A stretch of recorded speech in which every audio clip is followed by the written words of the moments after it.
오늘은 이제 본문에 들어갑니다. 마태에 의하면 어머니와 아들들이 함께 예수님께 나왔고 어머니가 아들들의 특권을 예수님께 요청했다. 그녀의 이름은 살로메입니다. 참조로 마태복음 27장 56절을 한번 참조해 볼 필요가 있고요. 마가복음 15장 40절을 참조해 볼 필요가 있습니다. 그녀는 아마도 예수님의 어머니인 마리아의 여동생, 즉 예수님의 이모입니다. 예수님과의 이 관계로 인하여 그녀는 감히 그와 같은 요청을 할 수 있었을 것이다 라고 추측합니다. 이 문맥에서 저라며라고 나옵니다. 프로서쿠누사라고 이게 나오는 이 요청을 하기 위해 예수님 앞에 무릎을 꿇었음을 이건 나타내고 있는 용어입니다. 이모가 예수님 앞에 무릎을 꿇는 거예요. 예수님께서는 그녀가 무엇을 원하는지 물으심으로 그 요청의 특별한 성격에 주의를 환기시키고 있습니다. 자, 이 예수 앞에 무릎을 이모가 꿇었다 하는 것은 평범한 이야기들이 아니죠, 그죠? 우리가 살짝 상상을 한번 해봅니다. 이들의 착각을. 군왕이 되고 나면 족보관계가 무의미해지죠. 자기 어머니라도 아들에게 말을 높이고 무릎을 꿇고 뭐 이렇게 될 수가 있는 거죠, 그죠? 이런 미미한 기류가 좀 흐르고 있습니다. 예수님께서는 이걸 당연히 아시는 거죠. 참으로 안타까웠지만 인자이신 예수님께서도 이들을 바로잡지는 못하십니다. 오늘 임마누엘 교회가 처해졌던 현실하고도 닮아 있습니다. 어떤 올바른 정체성을 가지고 성경적인 교회를 구현하려고 하더라도 여기 앉아있는 이 무리들을 올바로 인도해내지 못합니다. 복음이 그 골수를 쪼개고 그를 구원의 길로 인도할 것이라는 것은 분명하지만 그 복음이 골수를 쪼개기까지의 역량은 복음의 선포에 의한 것이 아니고 하나님의 은혜에 의한 것이다 라는 역설적인 아이러니를 만나게 됩니다. 우리는 반드시 올바른 복음을 선포하고 올바른 성례를 집전해야 되지만 그럼에도 불구하고 무리는 언제든지 어리석다. 얼마나 어리석겠습니까? 내 양을 먹여라 하고 예수님께서는 목자에게 그 양을 맡기셨습니다. 그런데 목자는 그 양을 어떻게 양육하는가 했을 때 그리스도의 제자를 만들기 위해서 양육합니다. 그리고 너희는 가서 온 무리로 온 족속으로 제자를 삼고라고 하는 예수님이 지상명령을 수행해야 되는데요, 이게 얼마나 불가능한 일입니까? 양을 목자로 만드는 일입니다. 불가능한 일이죠. 그렇기 때문에 교회가 어떤 부분에서는 선포를 올바르게 하고 올바른 교회 정체성을 가졌으면 그것으로 만족해야 됩니다. 사실은 양들이 나타나지 않는다 하더라도 양이 목자와 같은 능력, 그리스도의 제자와 같은 능력을 가지게 된다는 이 불가능한 변화가 어디에서 나타납니까? 예수님께서 물로 포도주를 만들 것과 같은 그러한 기적을 함의하고 있습니다. 물과 포도주는 전혀 다른 성분입니다. 완전히 바뀐 거죠. 이 땅이 새하늘과 새 땅으로 됐을 때 완전 트랜스폼되고 변형된데 완전 다른 세계예요. 물이 포도주로 변한다는 것은 완전히 다른 변화입니다. 무리가 1위가 양으로 변하는 과정도 불가능한 과정이고 양이 목자로 변하는 과정도 불가능합니다. 불가능한 것을 가능하게 만들지 못했다고 해서 교회는 부끄러워할 필요는 없다. 그건 안타깝죠, 사실은요. 예수님께서는 물로 포도주를 만드셨기 때문에 교회도 물로 포도주를 만들려고 해야 될 것인데 만들어지지 않습니다. 이제 이런 것들을 우리는 좀 생각합니다. 예수님께서 이들이 잘못된 사고를 얼마나 바꿀 수 없었는가 했을 때 그 죽음으로도 바꿀 수 없었고요, 부활 성천하신 후에 보혜사께서 관여했을 때 이들이 비로소 바뀝니다. 그래서 그리스도의 이 지상에서의 사역은 어떻게 보면 얼마나 허무한가. 그런데 이 지상에서의 사역이 실패하고 허무할지라도 결코 보람 없지 않는 것은 성천 후에 부활 성천하신 그리스도의 사역이 함께 존재하기 때문입니다. 교회가 이 땅에서 공허해 보이는 메시지를 날릴 때 얼마나 허무하겠습니까? 아무도 들을 것 같지 않는 복음을, 아무도 관심을 가질 것 같지 않는 복음을 아무런 관심도 없는 무리에게 공하게 내던집니다. 어떤 변화를 기대할 수 있겠습니까? 이것이 그리스도의 명령이 아니면 우리는 여기서 어떤 가능성도 발견할 수 없다는 것을 우리는 생각해야 됩니다. 예수 그리스도의 제자들이 지금 요청하고 있는 모습들은 구속주로서의 그리스도를 경배하고 찬양하는 모습이 아니고 정복자 메시아를 대망하고 열망하고 찬양하는 이런 모습으로 서 있더라라는 것입니다. 이 단락 전체에 걸쳐 이 제자들의 이름은 언급되지 않습니다. 그러나 마태는 그들이 세베대의 아들인 야고보와 요한이라는 사실을 알고 있습니다. 참고로 마태복음 4장 21절이나 10장 2절에 보면 이 내용들이 나옵니다. 세베대의 아들은 야고보와 요한이란가. 야고보와 요한이 베드로와 함께 특권이 부여된 핵심 제자들이었다는 사실을 생각할 때 이 요청은 더욱더 실망스러운 것이 된다. 마태복음 17장 1절이나 26장 37절에 보면 이들은 특히 예쁨을 받는 제자들이었습니다. 마태가 이 요청을 어머니의 말로 나타내는 것은 야고보와 요한이 마태복음 16장 18절에서 베드로에게 부여된 수제자의 위치에 도전했다는 함축적인 의미를 피하기 위해서일 것이다 라는 겁니다. 이 안에 교회의 질서가 들어가 있죠. 마태는 초대교회가 성립되고 난 다음에 이 마태복음을 적게 되죠. 그래서 베드로의 위치에 도전하는 제자들의 모습은 이때는 없는 거예요, 사실은. 그러니까 좀 더 이걸 갖다가 유화시켜가지고 유화적으로 좀 더 부드럽게 이렇게 표현하고 있다. 예수님에 대한 이 자기 이모 살로메의 믿음은요, 그녀가 다른 여인들과 함께 십자가 밑에 있었다는 사실에 의해서 명백히 알 수 있습니다. 마태복음 27장 56절에 보면 나옵니다. 어머니의 믿음이 중요하다. 이들은 첫 순교와 마지막 순교를 한 것으로 추정됩니다. 이 살로메의 요청은 자신의 아들들이 예수님과 함께 다스릴 뿐만 아니라 이 다스림이라는 것은 마태복음 19장 28절에서 이미 허락된 약속입니다. 예수님의 통치 시대가 영광스럽게 나타날 때 그들이 천국에서 첫째와 둘째가 되는 가장 높고 중요한 위치, 즉 각각 예수님의 우편과 좌편에 앉게 해달라는 것이었습니다. 이것은 무엇과 일치하는가 했을 때 고대 재앙의 관습과 일치합니다. 좌편과 우편이라는 건 관용어들이죠. 실제 그리고 이들이 영의정 좌의정이 좌우편에 앉지는 않죠. 그런데 이제 이런 관습들하고 일치하는 것들입니다. 그리고 주의 나라라는 말은 종말론적인 나라의 현현을 의미합니다.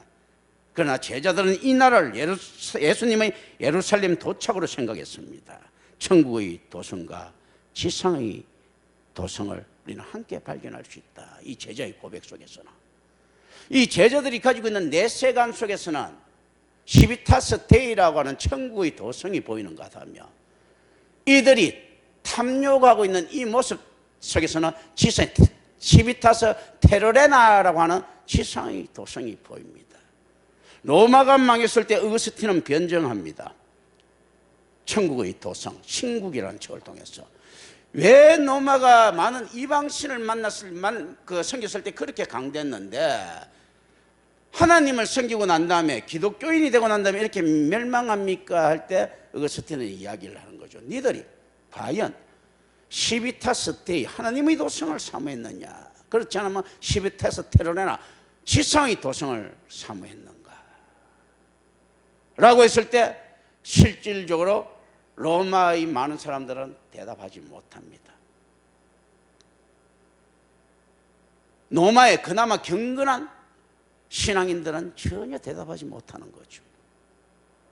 지금 그런데 이것은 우리가 가지고 있는 필연적인 결핍입니다. 12제자들도 어떤 것을 가지고 따라가고 있습니까? 천국의 도성과 지상의 도성이라고 하는 그 두 가지의 카테고리 속에 언제나 묶여 있습니다.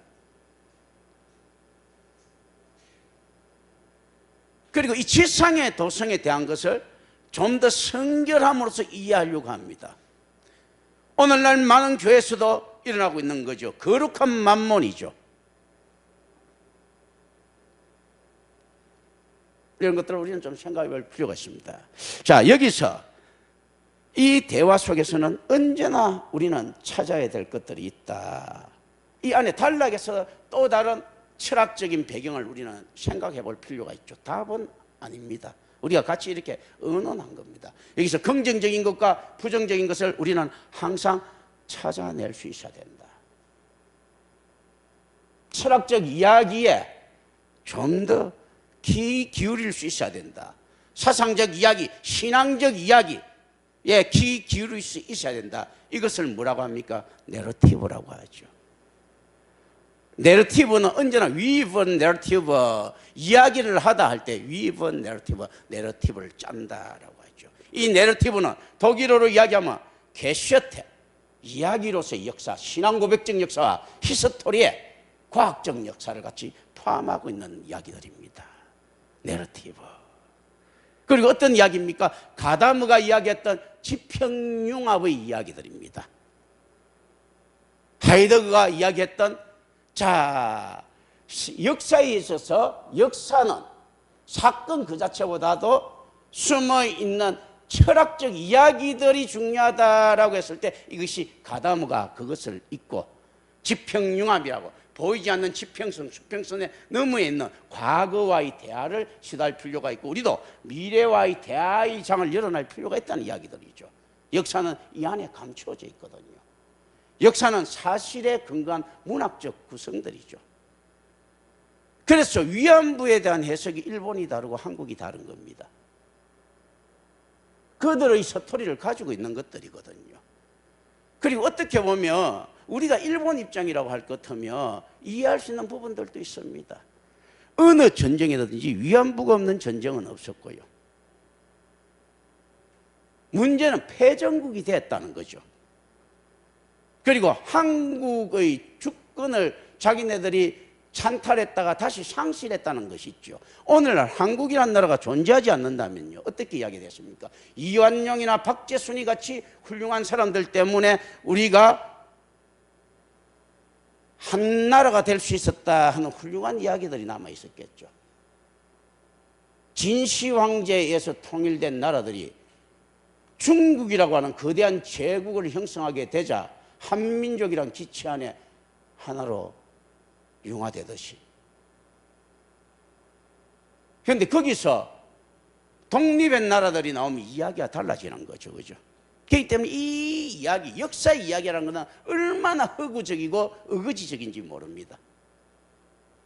어떤 사람에게는 형군으로 보이는 사람이 어떤 사람에게는 폭군으로 볼 수 있는 것이 역사입니다. 완전히 상반된 시선을 가지고 들어갈 수 있기 때문에 우리는 어떻게 이야기됩니까? 역사는 어떤 식으로든지 간에 답을 낼 수 있는 정확한 사실은 전혀 없다. 단지 역사를 토대로 해서 고민하고 생각하고 대화는 해야 된다라는 것입니다. 그러면서 우리는 이제 생각을 합니다. 긍정적인 면과 부정적인 면 이렇게 던지면서 생각을 해봅니다. 먼저 이들의 긍정적인 면을 이야기하며 얼마나 적극적으로 그리스도 앞으로 다가가는가 필요한 부분들이죠. 누구든지 우리 모두는 주의 우편과 좌편에 앉으려고 하는 그 거룩한 열망을 가지고 우리 주님 앞에 나아가야 되지 않겠습니까? 이들이 잘못한 게 뭐가 있는데? 그렇지 않습니까? 아벨의 제사처럼 하나님 앞에 더 나아갔던 것이 가인에게 질투심을 유발시켰습니다.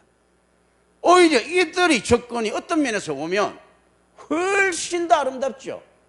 불평하고 있는 열제자가 가인의 모습이라면 다가간 이 두 놈은 아벨의 모습 아니겠습니까?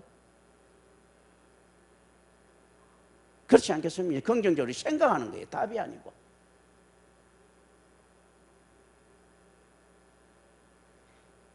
이런 것들을 우리가 좀 생각합니다. 그리고 지평의 문을 좀 엽니다. 그러면서도 우리의 한계를 한번 생각해 봅니다. 술라의 엄마와 같은 사람은 이런 이야기 했습니다.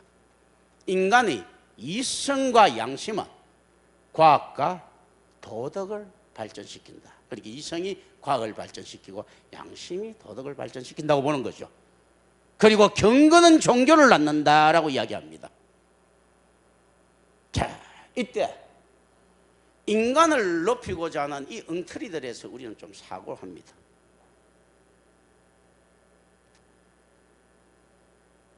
이들이 하나님 앞에 충성할 수 있는 거 했을 때 불가항력적인 은혜 말고는 불가능하다라는 것을 우리는 신학적 전제를 깝니다.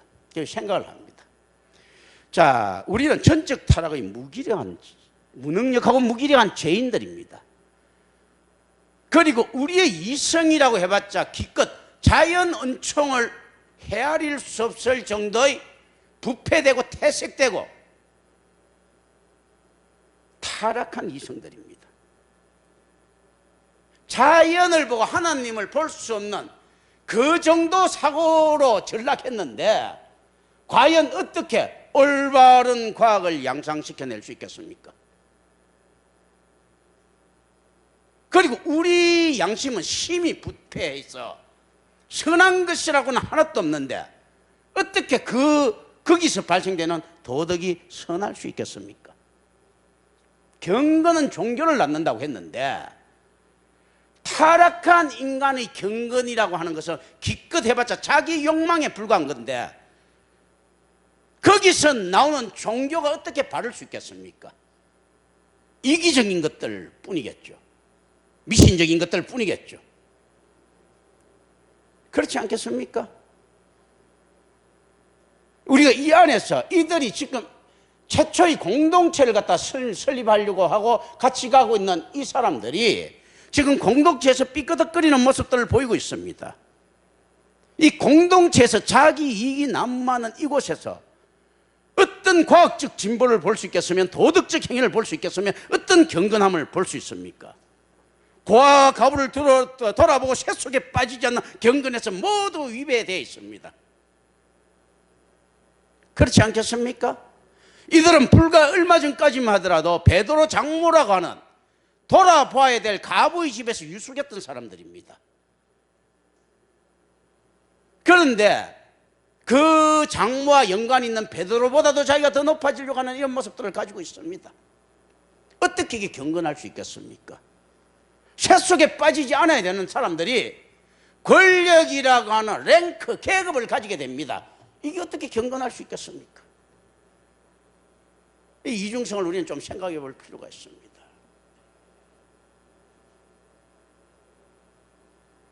우리는 언제나 우상에 빠질 수밖에 없는 이 구조인데요. 이들이 가지고 있는 모습들은 명백히 우상숭배의 모습들입니다. 우리가 자녀와 부부와 또 뭐 자기 하면 또 애완동물 또 자기가 좋아하는 뭐 물건들 돈이나 이게 불가운하지 않으면 이건 다 우상이 됩니다. 왜 그렇겠습니까? 이기적인 발상이죠. 자녀를 통해서 자기가 위로를 얻고 싶어하고 애완동물을 통해서 자기가 위로를 얻고 싶어하고 이렇게 하죠. 걔가 있을 때 내가 사랑스럽고 기뻐할 때 어떻습니까? 자기 좋음이죠. 성경은 이렇게 이야기를 하죠. 가난한 자, 애통하는 자가 복이 있다. 이웃사랑을 실천함으로써 애통하는 자. 자, 이웃사랑도요 이웃이라고 하는 우상이 생기면 큰일 납니다. 그 사랑의 개념이. 그런데 이웃 사랑은 왜 우상이 되지 않는가라는 것을 우리는 한번 생각해 봅니다. 자, 이제 계속의 개념들이에요. 이 이웃이라고 하는 개념은 사실은 무한대의 개념입니다. 우주의 개념이 하나님 앞에서는 유한한 질서 속에 갇혀 있지만 인간 안에서는 무한한 상상 속에 펼쳐져 있습니다. 그래서 자연에 귀속시키는 그 우주는 우상이 될 수 있는데요, 하나님이 창조하신 우리가 도달할 수 없는 그 무한성에 대한 경배는 자연 은총에 대한 기쁨이 된다. 자연을 갖다가 숭상하는 것은 우상이 될 수 있습니다. 그게 나투라 라투란스든 나투라 라투라타든 능산자 소산자라고 하죠. 그런데 어떻습니까? 펼쳐져 있는 자연의 현상에 대한 그 질서에 대한 경의는 우상이 될 수가 없죠. 이웃이 있지 않습니까? 한 개인에 집중되어 있다든지 유한체에 속해져 있으면 그건 어느 실체를 가진 우상이 될 수 있습니다. 그러나 이웃은 무한한 곳에 펼쳐져 있는 이타적인 그 무엇입니다. 하나님의 속성이죠.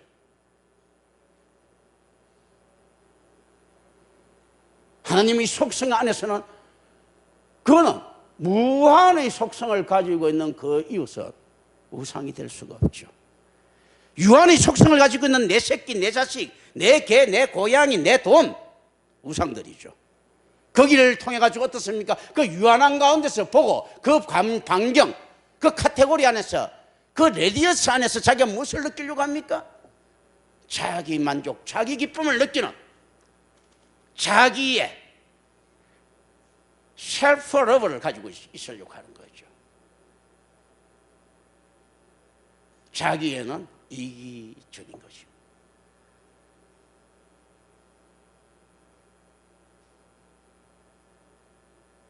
자기의를 갖다가 어떻게 이야기합니까? 셀프 라이터스니스 하면 뭐라고 이야기합니까? 독선이라고 하죠.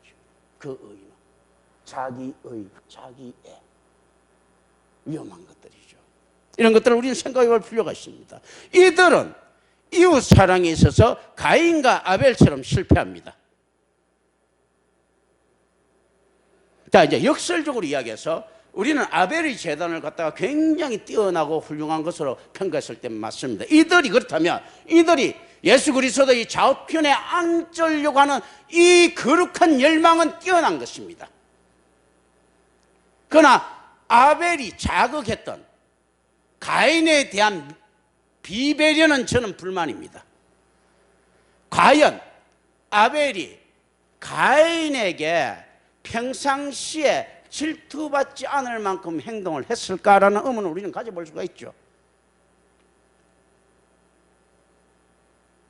그 결핍된 사람이라면, 그렇기 때문에 가인이 더 열받았을 것 같으면 형의 입장에서 형 대우도 제대로 안 해주는 놈, 뭐 이렇게 될 수도 있고요. 자기하고 경쟁하려고 하는 이 괘씸한 동생, 뭐 이런 의미도 될 수가 있죠. 그죠? 어쨌든 간에 그 안에서 파괴된 이웃 사랑을 봅니다. 가인이, 우리는 어떤 생각을 해야 되는가 하면요, 가인이 그만큼 비성경적인 사람이라면, 비성경적이라는 건 이거죠. 하나님에 대한 사랑과 이웃에 대한 사랑인데, 이는 하나님에 대한 사랑도 몰랐고 이웃에 대한 사랑도 몰랐어요, 성경을. 그럼 성경을 몰랐기 때문에 이교도의 재단을 드렸다는 거거든요. 그런데 지금 아벨은 하나님에 대한 사랑은 알았던 것 같아요. 이렇게 들어가니까, 예를 들면 의미적으로요. 그러나 이웃에 대한 사랑은 좀 실패한 모습을 보이고 있습니다. 어렴풋이 성경을 알고 있기 때문에 죽게 되는 것은 아닌가 했을 때, 누구의 영향이 있었겠습니까? 그 어리석은 하와와 아담이라고 하는 잘못 만난 부모의 영향이 있는 거죠. 그렇지 않겠습니까? 하나님보다 우선적으로 자기가 더 지혜를 갖고 싶어하는 자기의 발로들이죠. 자식이라고 하는 자기 소유와 비슷해 보이는 것들의 성취를 통해서 더 큰 것을 얻고자 하는, 하나님이 내 새끼 키우는 것보다 내가 하나님을, 내 새끼를 더 잘 키울 수 있다는 그 오만함이 모르게 살짝 숨어 있다면 어떻게 하시겠습니까? 내가 돈에 대해서 만족감을 느낄 때, 어떤 다른 사물에 대해서 만족감을 느낄 때, 내가 나는 영화 매니아야, 나는 자동차 매니아야, 나는 무슨 매니아야, 나는 나는 유기견 매니아야, 막 이렇게 했을 때 이들이 주는 기쁨이 복음보다도 더 크다고 착각하고 있는 그 모습이 있다면, 실제를 이 땅에서 찾으려고 하는 아리스토텔레스의 사상과 뭐가 다릅니까? 임마누엘 칸트가 이야기했던 정언면법에 의한 도덕률과 뭐가 다르겠느냐? 이 땅에서 뭔지 모르지만 참된 평화를 구하려고 하는 어리석은 모습들을 가지고 있다. 그러나 이들도 분명히 이런 내시관을 가지고 있는 거예요. 이걸 또 우리가 푹 생각 한번 해봅니다. 그리고 이들을 보고 분이 여기는 제자들에게도 우리는 실망해야 되고요, 먼저 나아간 이놈들한테도 실망해야 되고, 그럼에도 불구하고요, 여기서 우리는 위로를 또한 얻을 수 있어야 됩니다. 이 악한 세대에 과연 누가 해서 거지 두목 같은 예수한테 찾아가가지고 자기 영혼까지 부탁하는 순수한 인간이 있을 수 있겠습니까? 은혜 아니고는. 그리고 그 허무맹랑한 소리를 듣고 난 다음에 사도계이나 바리새인이나 로마의 지휘자들이 볼 때는 개떡 같은 이야기인데, 그걸 또 질투하고 있는 덜떨어진 인간을 볼 수 있겠습니까? 우리가 지나가면서 거지들이 상속권을 준단 말이죠. 예를 들어, 야, 내가 너를 상속을 해줄게. 자, 1월 1일은 말이야, 누구 생일이고, 그래서 그 집에 가서 얻어먹으면 되고, 1월 3일은 누구 생일이고, 누구 얻어먹으면 되고, 어떤 날 누구 재산날이고 얻어먹으면 되고, 조선시대 때 이렇게 칩시다. 그리고 채판서 댁, 이대감 댁, 이렇게 쭉쭉 자기한테 유산을 물려준단 말이죠. 자기한테.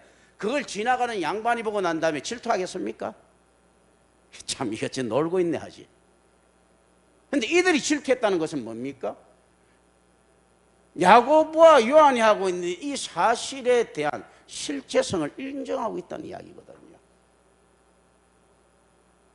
누가 있어서 이 말도 안 되는 있지 않습니까? 이 약속을 받으면서 다단계에 빠진 사람들도 믿지 않을 이런 있지 않습니까? 이 허무맹랑한, 다단계는 그래도 물건이라도 갖다 놓고 팔죠. 그러니까 그것도 없는 이 허무맹랑한 소리를 갖다 듣고 질투를 하겠는다는 거죠. 얼마나 순수하고 깨끗한 신앙인가. 또 그리고 이들의 결핍에도 불구하고 이들은 모두 다 그리스도의 우편과 좌편에 아마 앉아 있었을 것이다. 자, 그리스도와 좌편과 우편이라는 개념 있지 않습니까? 교회의 하나됨과 성도의 하나됨이 하면 누구든지 앉을 수 있는 거죠. 공간과 시간 밖에서 일어나는 일인데 그 공간과 시간 안에서 누구도 못 앉겠습니까? 다 앉을 수 있는 자리입니다. 중세시대 때 이런 논의들이 있죠. 야, 저거 바늘 끝에 천사가 몇 명이나 앉을 수 있을까? 1억? 2억? 이런 막 이야기들, 헛된 것을 가지고 막 신경 쓰는 시대가 있었어요. 중세시대 때. 이 사고들이 막 생각하다 발달하는 거죠. 자, 공간의 개념에서 바늘 끝 개념하고요, 공간을 벗어난 개념에서는 어떻습니까? 천사들은 공간을 벗어난 개념에서 바늘 끝에 모두가 앉을 수 있겠죠. 성도의 좌편 우편 자리는 누구든지 다 앉을 수 있을 것이다 라는 것을 우리는 생각합니다. 물론 하나님께서 내려준 답이 아니고 성경에서 확정시킨 것이 아니기 때문에 조심스럽게 지평융합으로서의 대화로서 우리는 가져간다는 거죠. 내러티브로서 우리가 담아놓습니다. 게시어테로서 우리가 생각합니다. 이런 생각을 우리는 할 필요가 있다. 그렇기 때문에 그렇다고 보면 이들이 좌편 우편에 앉아 있겠다는 것은 찬탈입니까? 독점하려고 하는 것입니까? 자기가 먼저 선점하려고 하는 것입니까? 그렇지 않으면 원래 성도들이 마땅히 갈망해야 될 지자리를 찾아가려고 하는 것입니까? 지자리를 찾아가려고 하는 것이잖아요. 누구라도 다 이 자리에 들어가려고 해야 된다. 물론 여기 나와 있는 이 인간들은 그게 아니었죠. 자기가 그래도 그 안에서 좀 더 구별되기를 원했겠지만 성경은 그렇게 이야기하고 있지 않습니다. 다 앉을 수 있는 자리를 이야기하죠. 그렇기 때문에 예수님께서는 별다른 큰 질책이 있는 것이 아니고 이것을 교훈의 법도로 삼으려고 하는 이런 모습들이 성경에서 발견되는 겁니다. 그리고 기꺼이 살로메가 꿇어 앉아서 간청하는 것을 구주의 모습으로 쳐다보고 있는 겁니다.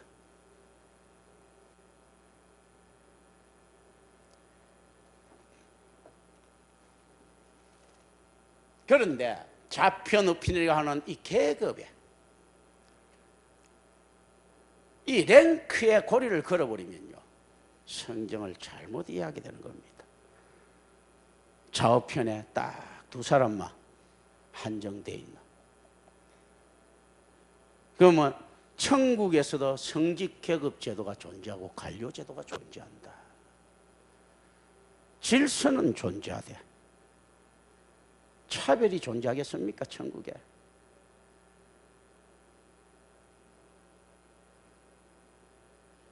만족도는 다를 수 있는데 누구든지 충분히 만족할 수 있어야 천국이겠죠. 우리 이것들을 생각해 봅니다. 그렇다면 좀 더 많이 일한 자와 좀 더 적게 일한 자는 어떻게 됩니까? 했을 때도 좀 더 많이 일한 자가 억울하지 않겠습니까? 라고 세상적으로 주장할 수 있겠죠. 그때도 의미를 한번 생각합니다. 그런 주장을 할 수 있는 자 같으면 이미 성도 자격 없죠. 그죠? 무한한 에너지 속에서 좀 더 많이 일한 거나 좀 더 적게 일한 거나 사도 바울은 어떻게 이야기합니까? 공이 있다고 합니까? 없다고 합니까? 공이 없다라고 이야기하죠. 은혜뿐이다라고 이야기하죠. 좀 더 많이 은혜 받은 자와 좀 더 적어 보이는 은혜 받은 자가 있을 뿐이죠. 이 구원이 하나님의 단독적인 사역인데 그렇기 때문에 자기가 좀 더 많이 했다는 것은 얼마나 좀 더 안전한 것입니까? 좀 더 일을 못하고 나중에 부끄러운 구원을 이끄는 그 사람은요 천국 가기 전까지 얼마나 불안하겠어. 좀 더 많이 일한 사람은요 그러면서 감사할 수 있는 사람은 천국 가기까지 얼마나 그래도 편안한 있지 않습니까? 리무진을 타고 가는 거하고 똑같은 것 아니에요. 그런데 좀 더 뺀질하면서도 성도의 길을 절대 벗어나지 못한 사람은 언제나 위태위태하겠죠. 집신 신고 한양까지 걸어가는 그 심정이겠죠. 리무진 타고 들어가는 사람 심정이 아니고 얼마나 위태하겠습니까? 은혜의 크기에서 차이가 나는데 그걸 억울하게 한다면 어떤 이야기들을 가져가게 됩니까? 공로신학적인 요소들을 가져가게 되는 거죠. 이것을 자꾸 격려시키고 장력시키려고 하다 보니까 어떤 이단들이 나타납니까? 펠라기우스라고 하는 경건한 이단이 나타납니다. 하나님을 열심히 믿고 우리가 하나님이 그리스도의 고난에 참여하고 그러면서도 신인협동을 이루어야 된다. 우리가 뭘 해야 된다는 펠라기우스다. 펠라기안들이 지금 쭉 깔려있죠. 요한 웨슬리, 알미니우스 다 거기 쭉 깔려있죠. 청교도들도 그게 쭉 깔려있죠. 조나단 에드워즈에 가가지고 자기 신앙을 각성시키는데 결점을 내리죠. 개떡 같은 소리입니다.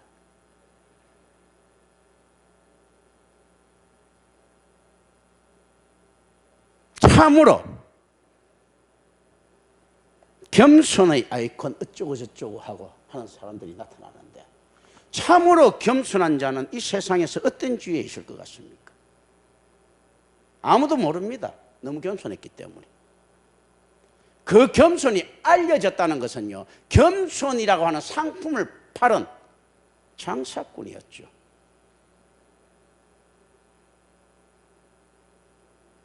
노자가 알려졌듯이, 한경직이라는 사람이 알려졌듯이, 테레사의 선행이 알려졌지 그리스도의 복음은 알려지지 않고 있지 않았습니까?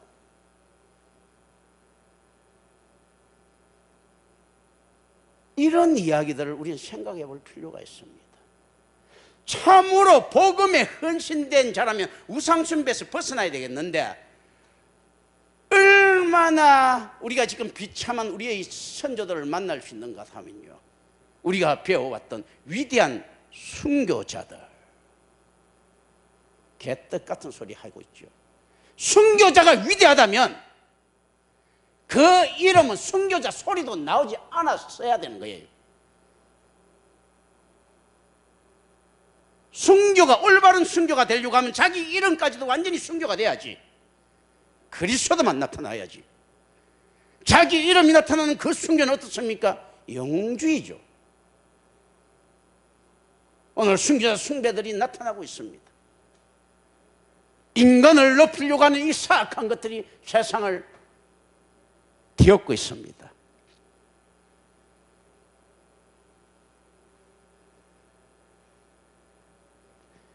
자, 이들이 제자들 중에 최초의 순교자와 맨 마지막 순교자가 됩니다. 요한은 아마 순교당하지 않았을 것이라고 이야기했는데 저는 순교당했다고 합니다. 왜 그러는가 하면 로마에서 죽은 것만이 순교가 아니고 복음을 지키다가 죽은 이 야고보는 좀 더 편하게 일찍 갔지만 요한은 90이 넘을 때까지 뺑뺑이 돌다가 간 거예요. 훨씬 오랫동안 사역하면서 순교한 거죠.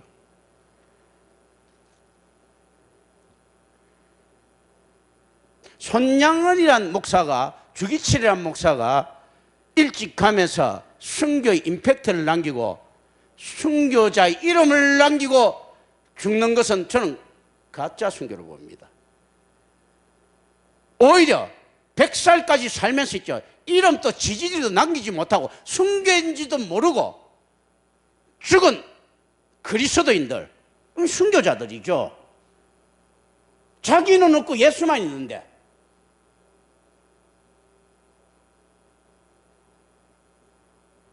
예수는 없고 자기만 있다든지 예수와 자기가 똑같이 있다든지, 이게 무슨 순교자들입니까? 순교의 목적은 복음에 의해서 완전히 소멸되는 것이 목적이라면, 지 이름 자체도 소멸받지 못한다면 이것은 얼마나 부끄러운 일인가. 순교의 개념은 이게 성경에 나와 있지만요, 사도 바울이나 제자들을 성경은 순교자라고 이야기하지 않습니다. 그냥 그 과정에 있었던 사람이죠. 모세가 120살의 사역이 끝나고 난 다음에 사라졌을 때 순교된 거죠. 모세의 이름은 사라지고 야훼의 이름만 남았거든요. 우리는 과연 이런 순교를 할 수 있겠습니까? 제가 이들의 공동체를 보면서 예수님께서 느꼈던 절망감은 분명히 있었을 것이라고 생각합니다. 임마누엘 교회가 올바른 공동체를 추구하고 있습니다. 그러나 반드시 실패할 공동체죠. 역대 한 번도 성공한 적이 없었으니까 임마누엘 교회에서 성공을 기대하면 안 되죠. 그러나 성경이 그렇게 하라고 명하고 계시니까 끊임없이 하고 있을 뿐인데, 어떤 것들이 안 됩니까? 이단처럼, 공동체처럼 보이는 가짜 공동체는 가능합니다. 군대식으로 정렬시키고 그리고 안에서 세뇌시켜가지고 하는 것들이 가능한데, 그리스도교 공동체는 그게 아니거든요. 전인적으로 할 수 있는 것. 그런데 하나님의 은혜에 의해서 광야에서 겨우 이루어졌던 그 공동체에서도 서로 설랑설레가 있었고, 초창기에 만나도 많이 숨겨놨다가 썩는 사태가 발생했습니다. 그리고 가나안 땅에 들어갔을 때 분배에 있어서도 그 공동체가 쪼개지는 모습들을 보여왔습니다. 그리고 우리는 12제자를 통해서 지금 쪼개지고 있는 이 공동체의 모습을 봅니다. 그러나 그럼에도 불구하고 이들은 여전히 공동체를 향해서 나아가고 있고 결과적으로는 함께 있다가 함께 죽습니다. 임마누엘 공동체에서 추구하고 있는 이 이야기들을 한번 생각해 봅니다. 생각해 볼 때 전부 다 자기 포지션을 가지려고 합니다. 가지고 있는 공간이 자기의 기대에 맞아야 되고 그 인프라가 자기 기대에 맞아야 되겠거든요. 내 이웃이 그것이 맞느냐 하는 것은 중요하지 않았습니다. 자기가 지금 맞는가 하는 것. 공동체의 가치는 내 이웃에게 달려 있는데 자기로부터 출발하는 그 공동체가 어떻게 성공할 수 있겠습니까? 아유, 나는 평수가 좀 더 넓어야 돼. 아유, 나는 방 구조가 좀 더 빠져야 돼. 공동체의 가치는 그 건물에 있는 것이 아니고 그래 내 이웃이 여기 있느냐 하는 데 있었는 이거부터 출발해야 되는데 아니 들어가고 하는 출발하는 관점이 다릅니다. 그들이 들어가서 공동체를 일꾼다 하더라도 이웃에 관심을 가지겠습니까? 자기 안에 있는 내부 구조에 관심을 가지겠습니까? 이기적인 공동체를 형성합니다. 임마누엘 교회도 지금 작게 이렇게 출발했지만 마찬가지예요. 안에서 이기적인 공동체고 여전히 자기 평수에 관심이 있는 그 공동체들이라는 것이죠. 그런데 임마누엘 교회에서는 이단들처럼 조직적으로 그렇게 만들지는 못합니다. 성경이 원하는 공동체는 말씀에 의해서 바뀌는 전인적인 공동체를 이야기하는 거거든요. 여우도 머리 둘 곳이 있지만 인자는 머리 둘 곳이 없는, 그러면서도 어쩔 수 없이 같이 걸어가야 되는 그 기쁨의 공동체, 이런 것들을 우리는 쳐다볼 수 있겠습니까?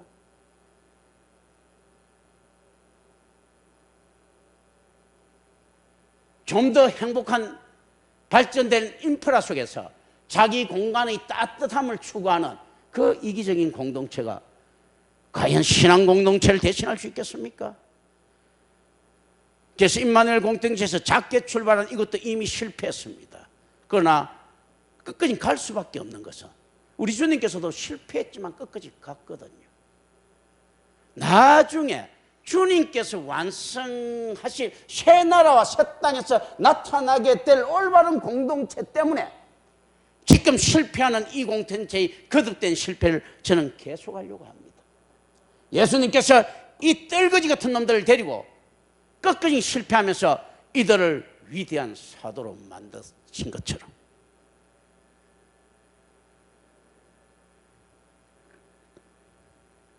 우리는 어떻습니까? 과연 그리스도의 제자도에 동참할 수 있겠습니까?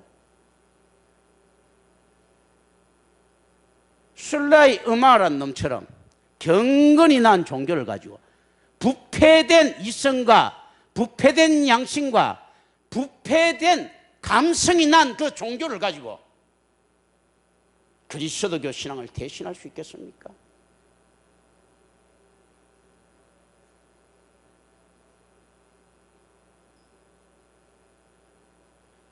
올바른 사랑을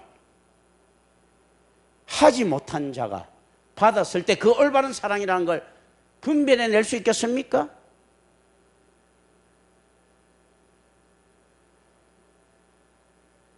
받았을 때는 모릅니다. 어렸을 때 많이 받은 자자가 아유 난 부자인 줄도 몰랐어요. 다 그렇게 먹고 사는 줄 알았어 했잖아. 베풀었을 때 압니다. 부자라도 어떻게 합니까? 가서 주다 보니까 야 너 정말 이것도 못 먹고 있었어 하고 알게 되거든요. 사랑이 받았을 때는 보편인 줄 압니다. 베풀었을 때 그 결핍들이 눈에 보이고 내한테 다가왔을 때 그 관심이, 복음의 관심이 정말 굿뉴스고 정말 올바른 사랑이라는 것을 알게 될 것입니다. 러빙 카인드니스라고 하죠. 하나님에 대한 사랑에 대한 의미들 가지고 카리타스라고 하죠. 우리는 여기 대해서 어떤 각성을 이룰 수 있겠습니까? 기도합니다. 은혜로우신 아버지 하나님 감사합니다. 우리 주 예수 그리스도 이름으로 기도드립니다.